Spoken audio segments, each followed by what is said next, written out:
नमस्कार, स्वागत है आपका खबरों का पंचनामा में। मैं हूं आपके साथ वक्ता। हम लेकर आए हैं देश और दुनिया की 5 बड़ी खबरें, जिस पर चर्चा के लिए हमारे साथ स्टूडियो में मौजूद हैं कैपिटल टीवी के editor in chief doctor Manish Kumar ji. Doctor साहब, आपका बहुत बहुत स्वागत है। धन्यवाद। सबसे पहले नजर डालते हैं आज की हेडलाइंस पर।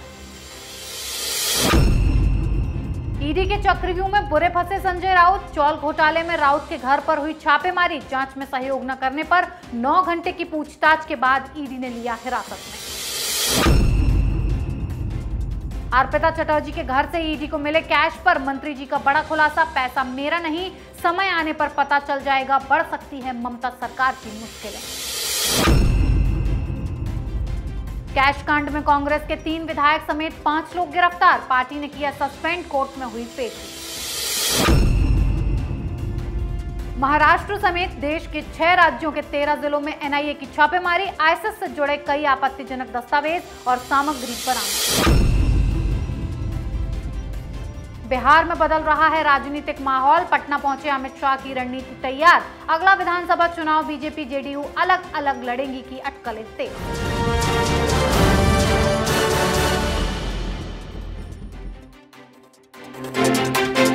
आज की सबसे पहली खबर संजय राउत के घर ईडी की छापेमारी से करते हैं। शिवसेना सांसद संजय राउत के बंगले मैत्री पर आज सुबह 7:30 बजे ईडी पहुंची और तलाशी शुरू की। ये तलाशी पात्रा चौल घोटाले में हुई है। ईडी ने उनका दादर वाला फ्लैट सील कर दिया है और आरोप लगाया है कि संजय राउत ने ये फ्लैट पात्रा चौल जमीन घोटाले के पैसे से खरीदा है। साथ ही ये भी कहा है कि राउत जांच में सहयोग नहीं कर रहे हैं, जिसके बाद ईडी ने 9 घंटे की पूछताछ के बाद संजय राउत को हिरासत में ले लिया है। डॉक्टर साहब, संजय राउत को ईडी ने हिरासत में ले लिया, अचानक से इतनी बड़ी कार्रवाई?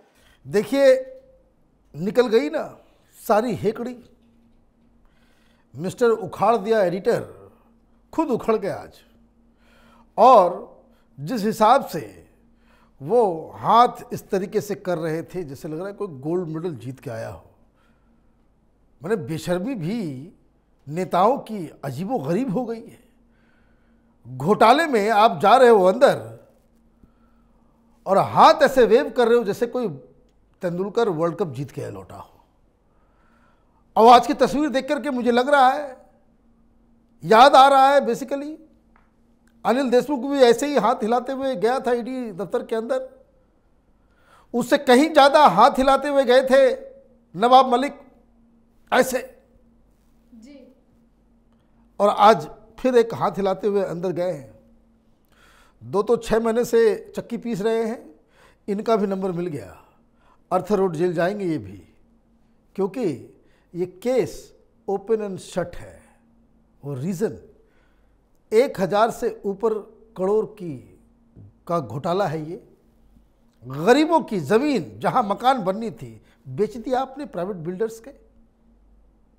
अडानी अंबानी करेंगे सब ये लोग, और खुद गरीबों की ज़मीन ये चिंदी चोरों को आप जो है दे दोगे। ये कौन है बादवन? वही है ना, कोरोना काल में उद्धव ठाकरे सरकार स्पेशल परमिशन दे रही थी कि जाओ पूरा परिवार पिकनिक करो। किस बात के लिए भाई? आपकी रिश्तेदारी थी, दोस्ती थी, इस वजह से पूरा कानून एक साइड हो जाएगा। देखिए, इस केस में क्या ईडी करेगी अपनी जगह पे है, लेकिन ये जो हर शख्स को धमकी देने वाले धमकीबाज उद्धव ठाकरे और संजय राउत, ये मुंह दिखाने लायक नहीं बचेंगे, क्योंकि उनकी ईगो के ऊपर बार बार वो प्रहार किया जा रहा है। और हर बार उद्धव ठाकरे, संजय राउत और इस तरह के जो धमकी देकर राजनीति करने का में विश्वास रखते हैं, उनको एक सबक सिखाया जा रहा है। जी बिल्कुल डॉक्टर साहब, सामना के संजय राउत का अब ईडी से सामना होगा, लेकिन पार्थ चटर्जी का ईडी से रोज सामना हो रहा है और बड़े बड़े खुलासे हो रहे हैं। उनकी दोस्त कहती है कि ये पैसा मेरा नहीं है, मंत्री जी का है। तो आज मंत्री जी ने विस्फोटक खुलासा करते हुए कहा कि ये मेरा पैसा नहीं है, समय आने पर सब कुछ पता चल जाएगा कि किसका है। यानी कि इस खुलासे के बाद ममता बनर्जी की मुसीबतें बढ़ती दिख रही हैं, क्योंकि अभी तक मंत्री जी मुंह नहीं खोल रहे हैं, लेकिन जल्द ही खोल सकते हैं। डॉक्टर साहब, आखिर छापेमारी में जो ये संपत्ति मिली है किसकी है? मंत्री जी और अर्पिता कहती हैं मेरा नहीं है, जिसके बाद ममता बनर्जी पर शक जाता है। देखिए, ममता बनर्जी का पर्सन तो नहीं है, लेकिन वो ये बता रहे हैं कि ये मेरा पैसा नहीं है। जी। किसका है भाई ये बता दो। तो इसके बारे में अर्पिता बता रही है कि ये पार्टी का पैसा है, पार्टी के लोगों के द्वारा कलेक्ट किया गया, पार्टी के लोगों के पास पहुंचाया गया और पार्टी के लिए इस्तेमाल होने वाला पैसा है। ये फुल डेमोक्रेसी है ना। Corruption of the TMC, by the TMC, for the TMC, यही कहानी है, यही कहानी चल रही है। शुरू में पार्थ चटर्जी चुप थे, उनको लगा कि ममता बनर्जी का सानिध्य, आशीर्वाद उनके साथ होगा। कुछ पॉलिटिकल परिस्थितियां हैं, उस वजह से ममता उसके साथ खुल के नहीं आ सकती, वो उधेर बून में थे। लेकिन पिछले 2 दिनों से जो कार्रवाई हो रही है, ममता की सरकार ही पार्थ चटर्जी के पीछे लग गई है। 2 एक्शन हो चुका। एक एक्शन बर्धमान यूनिवर्सिटी में 21 करोड़ के घोटाले का हुआ है, जिसमें बकायदा नोटिस दिया गया है जी। और दूसरा, इनकी जो इच्छे प्रोडक्शन हाउस, उसकी जो ज़मीन थी उसको इलीगल बता करके फिराद हकीम ने नोटिस भेजा है।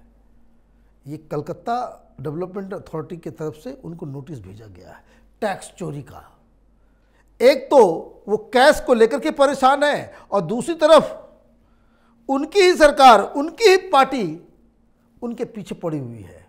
तो इसका मतलब है ये ऑल आउट वॉर शुरू हो गया है। जी। पार्थ चटर्जी ने आज इसलिए कहा कि समय आएगा तो सब कुछ बताऊंगा। कुछ बातें अर्पिता ईडी को बता चुकी है और बड़ा खुलासा पार्थ चटर्जी करेंगे जब उनको ये बात समझ में आ जाएगा कि ममता बनर्जी उनके साथ अब नहीं रही। जी बिल्कुल। ईडी के सामने ये बड़ा सवाल है कि आखिर ये पैसा किसका है। लेकिन इस कैश कांड में कई लोगों पर गाज गिर रही है। पश्चिम बंगाल के हावड़ा में कैश कांड के बाद झारखंड कांग्रेस के 3 विधायकों को 50 लाख रुपए कैश मिलने के बाद गिरफ्तार कर लिया गया। विधायकों के साथ गाड़ी के ड्राइवर और एक और सहयोगी को गिरफ्तार किया गया। विधायक इरफान अंसारी, राजेश कच्छप और नमन विक्सल कोंडाड़ी को कांग्रेस ने निलंबित कर दिया है। लेकिन कहना यह है कि बीजेपी झारखंड में ऑपरेशन कमल चला रही है। डॉक्टर साहब, क्या वाकई ऑपरेशन कमल चल रहा है? देखिए, मैं ये नहीं जानना चाहता कि भाई क्या चल रहा है नहीं चल रहा है। पॉइंट इज, आपके विधायक ये 49 लाख रुपए लेकर के कलकत्ता किस ले जा रहे थे? गड्डी में भर के, वो भी जामताड़ा से। और ये इतने बेवकूफ, बकायदा लिखे हुए पोस्टर लगा के विधायक जामताड़ा। और पुलिस अधिकारी क्या बता रहे हैं कि उनको पहले से इंफॉर्मेशन था कि भाई पैसे आ रहे हैं। तो ये इंफॉर्मेशन लीक किसने किया जी? कहां से वो लेकर के आ रहा था? और इरफान बाबू तो कह रहे हैं कि भाई 15 अगस्त में साड़ियां बांटने का कार्यक्रम था। देश में चल रहा है हर घर झंडा, ये कांग्रेसी चला रहे हैं हर घर साड़ी बांटने का कार्यक्रम। बोले भाई साड़ी खरीदने के लिए जा रहे थे, अपने कंस्टिट्यूंसी में साड़ी बांटने का काम था, इसलिए इतना कैश लेकर के जा रहे हैं। अच्छा ठीक है, बहुत अच्छा काम कर रहे हैं भाई, साड़ी बांटने का काम अच्छा होता है, महिलाओं को बांटिए, लेकिन ये तो बताओगे कि भाई पैसा आया कहां से? अब ये चोरी में पकड़े गए। देखिए, राजनीति का खेल ऐसा ही होता है, रंगे हाथ चोरी करते हुए पकड़े गए तो कहना शुरू कर दिया भाई ऑपरेशन कमल है। मैंने कांग्रेसी एमएलए ये भेड़ बकरी हैं क्या? सोनिया गांधी को, राहुल गांधी को ऐसे लोग मिलते हैं? अगर 3 हिस्सा कर दीजिए 49 लाख का तो क्या हुआ? 16 लाख में बिक गए। यही तो कैलकुलेशन है। बड़ी घटिया सस्ती पार्टी हो गई है। 16 लाख में चल रहा है एक एमएलए की कीमत, वो भी कांग्रेसियों की। क्या ये आलतू फालतू बात कर रहे हैं? पकड़े गए चोरी करते हुए, आपके पास जवाब नहीं है, आपने सीधे ढेस लगा दिया भाई बीजेपी पैसा दे रही है। भाई अगर ऑपरेशन कमल चल रहा होता ना, न बंगाल की सरकार न बंगाल की पुलिस को मालूम चलता है, ना कांग्रेसियों को मालूम चलता है क्या होता है। जिस तरीके से चल गया मध्य प्रदेश में, जिस तरह से चल गया महाराष्ट्र में, कानो कान खबर मिली नहीं मिली।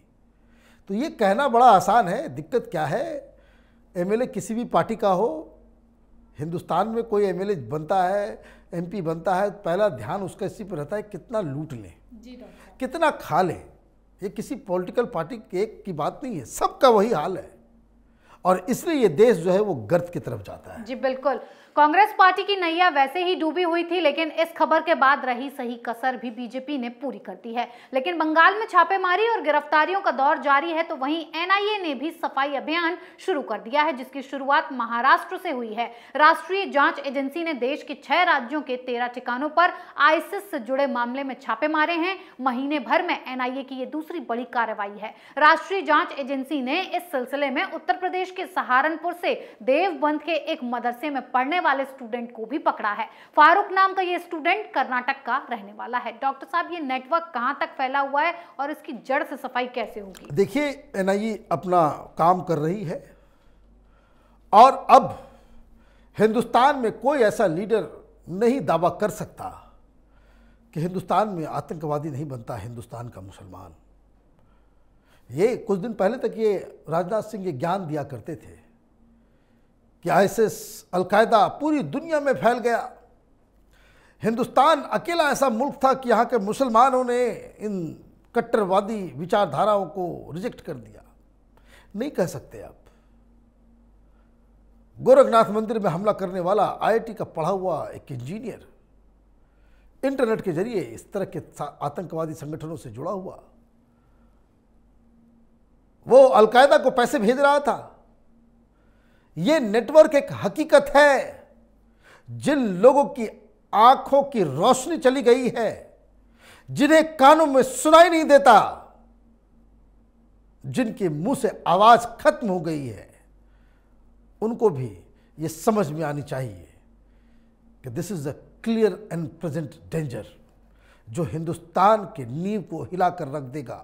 एनआईए का जो ऑपरेशन जो है बहुत टाइमली है, लेकिन आप अलकायदा को, आईएसआईएस को, लश्कर ए तोयबा को, उनके गुर्गे, उनके नेटवर्क को तो आप पकड़ लेंगे, लेकिन इससे भी ज़्यादा ज़रूरी है कि हिंदुस्तान में वो कौन लोग हैं, वो कौन संगठन हैं जो उनको हिंदुस्तान में ऑपरेट करने के लिए फैसिलिटेट करती है।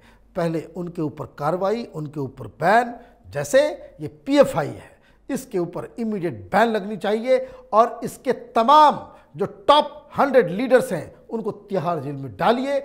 आधी समस्या उसी दिन खत्म हो जाएगी। जी बिल्कुल सही कह रहे हैं आप। एक तरफ आतंकी संगठनों के पसरते पैरों को समेटने के लिए केंद्र एक्टिव है, तो वहीं बिहार में इस बार राजनीतिक माहौल बदल रहा है। खबर आ रही है कि बीजेपी और जेडीयू के बीच रिश्ते खराब हो रहे हैं। एक तरफ बिहार में बीजेपी के केंद्रीय नेता मौजूद हैं जो बिहार में मिशन 243 का रोड मैप तैयार करने में जुटे हैं, तो वहीं जेडीयू नाराज नजर आ रही है। जेडीयू के जनरल सेक्रेटरी ललन सिंह ने कहा कि हम लोग भी 243 सीटों पर तैयारी कर सकते हैं। इस तलखी को देखते हुए ये सवाल उठने लगा है कि क्या बिहार में एनडीए गठबंधन टूट रहा है? क्या अगला विधानसभा चुनाव बीजेपी जेडीयू अलग अलग लड़ेंगी? डॉक्टर साहब, अचानक से बिहार में ये राजनीतिक भूचाल कैसे आ गया? ये अचानक से नहीं है। देखिए, जन भावना वहां की यही है कि बीजेपी को, नीतीश कुमार को छोड़ देना चाहिए। वो इसलिए भी क्योंकि Nitish Kumar is running a very unpopular government. वहां जो बीजेपी की सरकार है और जेडीयू के साथ मिलकर जो सरकार चल रही है वो कोई काम नहीं कर रही, ये हकीकत है। भारतीय जनता पार्टी को इसके लिए शर्मिंदगी होनी चाहिए कि इतना बड़ा राज्य आपको जनता का फिर से मौका मिला और आप वहाँ कुछ नहीं कर रहे हैं। सारी योजनाएं ठप हो गई हैं। कोई पूछेगा नहीं कि बिहार में कितना इन्वेस्टमेंट आ रहा है, क्यों नहीं आ रहा। बाकी राज्यों में इन्वेस्टमेंट आएगा, कंपनियां खुलेंगी, बिहार में ऐसी क्या प्रॉब्लम है? तो प्रॉब्लम वहाँ ज़्यादा राजनीति, समीकरण, जातीय समीकरण और वहाँ के जो वोटिंग पैटर्न है उस वजह से ये दिक्कत आती है। लेकिन जो जन भावना है, जन भावना यही कह रहा है कि भाई बीजेपी को इसके साथ नहीं होना चाहिए। और अंदर खाने जेडीयू और बीजेपी के बीच में तलखियां चल रही है जी। आज कोई नड्डा साहब ने ये बयान दे दिया कि लालू से हाथ मिलाकर नीतीश कुमार ने बहुत बड़ी गलती कर दी, जिसके ऊपर से रिएक्शन आ रहा। वहाँ मिशन 243 टोटल विधानसभा सीट्स हैं, वो मिशन पे काम कर रहे हैं। तो इधर से जेडीयू ने कहा कि हम भी 243 पे लड़ेंगे। तो खैर भविष्य तो कोई नहीं जानता, लेकिन वर्तमान जो हकीकत है वो यही है। लोग इस सरकार से नाराज़ हैं और इस नाराज़गी में भारतीय जनता पार्टी को ही सबसे ज़्यादा नुकसान हो रहा है। भारतीय जनता पार्टी नीतीश कुमार को छोड़ के अकेली राह पे चलेगी, ज़्यादा स्वस्थ नजर आएगी। अभी जनता के गुस्से की शिकार वो तो नीतीश कुमार के साथ साथ भारतीय जनता पार्टी भी हो रही है। जी डॉक्टर साहब, बहुत बहुत धन्यवाद इतनी जानकारी। धन्यवाद। खबरों का पंचनामा में आज के लिए इतना ही। देश विदेश की बाकी खबरों और उनके सटीक एनालिसिस के लिए देखते रहिए कैपिटल टीवी। हमें लाइक कीजिए, शेयर कीजिए और कैपिटल टीवी को सब्सक्राइब कीजिए। नमस्कार।